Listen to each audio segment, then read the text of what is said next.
Welcome back to DelphStack. In this video, I'll walk you through the best methods to fix Valorant Error 51 on your Windows PC. First, try running Valorant as an administrator.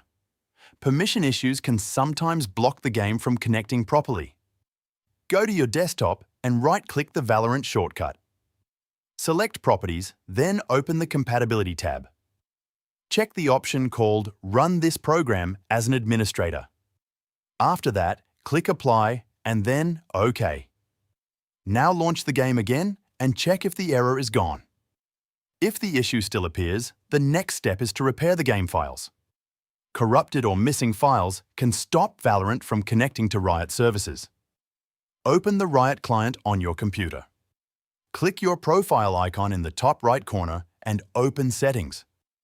Select the Valorant tab from the left side. Then, click the Repair button.